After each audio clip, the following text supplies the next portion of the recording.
तो हेलो दोस्तों, नमस्ते। आप सभी का स्वागत है हमारे और हमारी दीदी के चैनल पे।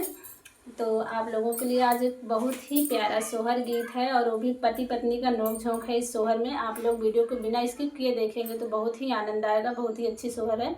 आप लोग थोड़ा प्यार दुलार दीजिएगा हम लोगों को। एकदम देहाती गीत है दोस्तों, देहाती मतलब अवधि गा भी सकते हैं। हाँ, और बहुत ही प्यारी सोहर है। आप लोग बिना स्किप किए देखेंगे बहुत ही अच्छा लगेगा।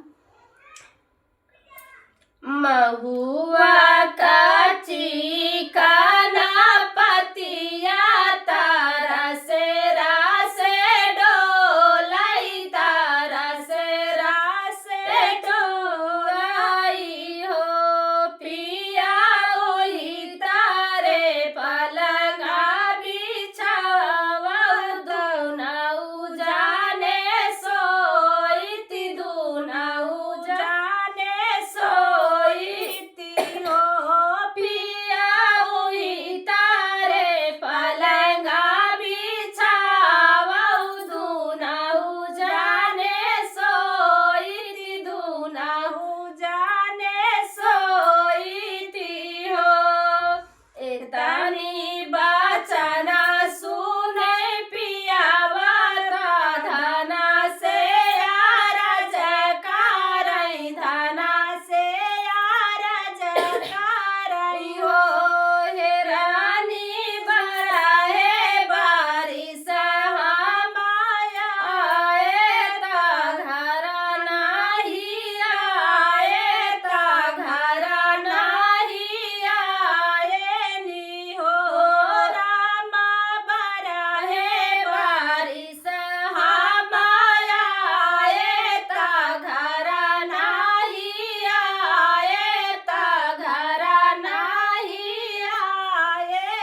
लोग इस सोहर में।